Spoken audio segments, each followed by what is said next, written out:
You work for your family. You don't got no options. You don't work nowhere else.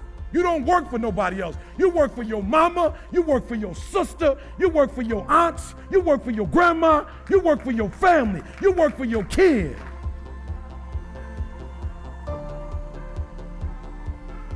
I don't believe in the word procrastination. Like, I don't really believe in that word. I told a young lady in Australia who told me she was a procrastinator. I said, look, if I told you to meet me here tomorrow at 5 a.m. and I'm gonna give you $3 million, where would you be? She said, I'll be right there at 4:59, ready to get that $3 million. And I said, so then there's no such thing as procrastination. What it is it's not important to you. It's not meaningful to you. It's not something that's urgent to you. And when something is not urgent, you put it off. So yep, you're in school, yes. You probably are getting grades, etc. But if it's not meaningful to you, if it's not important to you, then you're not gonna make it a priority. So what you have to do is find out, how can you make it meaningful? How can you make it purposeful? How can you make it stick? And when you can find that out, I promise you, you'll get up early, you'll get there first, and you'll do whatever it takes to make that goal a reality. So for me, no such thing as procrastination. It's a such thing as it's not a priority to you.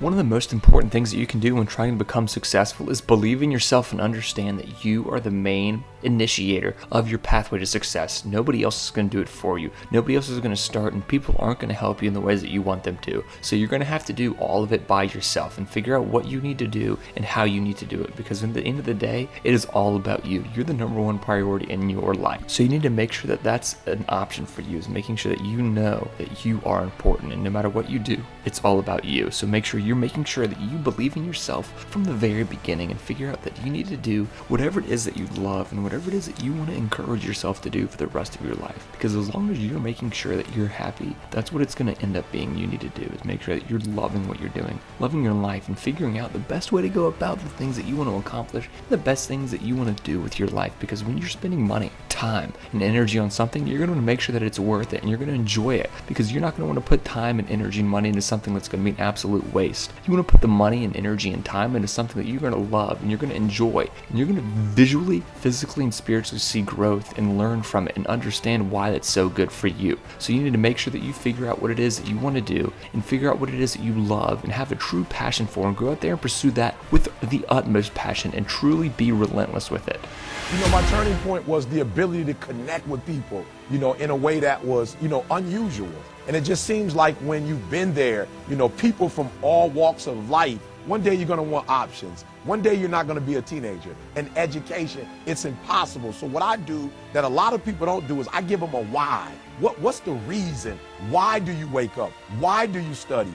Why do you do English? Why do you do math? And when they're able to see, ooh, English isn't about English, but it's about my future, when they can make that connection and they can begin with the end in mind. You know, we all have disappointments, but for me, at the end of pain should be a reward. Like, why would you go through all of the hurt? Oh, when you want to succeed as bad as you want to breathe, then you'll be successful. Like, there are people who want to live like me, but they don't want to work like me. So I tell people, when you want to succeed as bad as you want to breathe, then and only then will you be successful.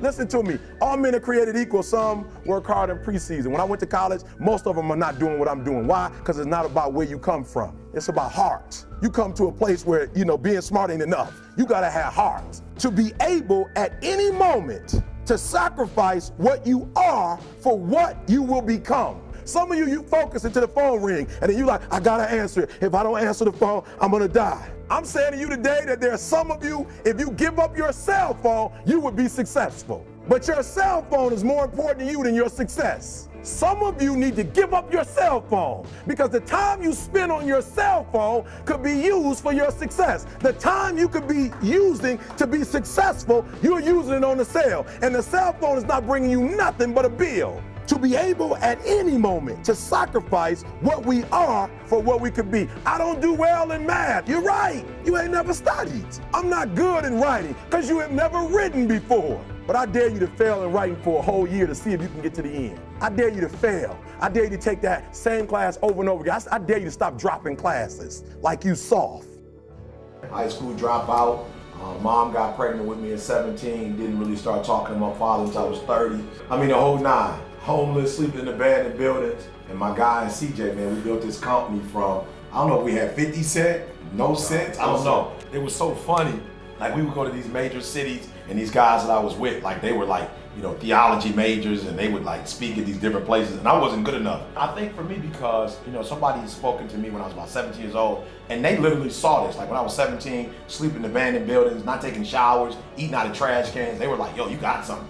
And I was like, well, what is that? Yo, you can do it. So he helped me to get my GED, sent me out to college, and it was just unbelievable. He helped me get my GED, sent me 780 miles away from Detroit. I just got in a new environment in college, and once I got there, I was just like, I was so grateful that I had to pay it forward. So I was like, yo, what this guy did for me, I've got to do unto others. And that's what I've been doing, just speaking life into people who just don't believe. Thank you all so much for watching this video. If you haven't already, please go ahead and like the video. Subscribe to the channel if you're new, and let us know what you thought down in the comment section down below.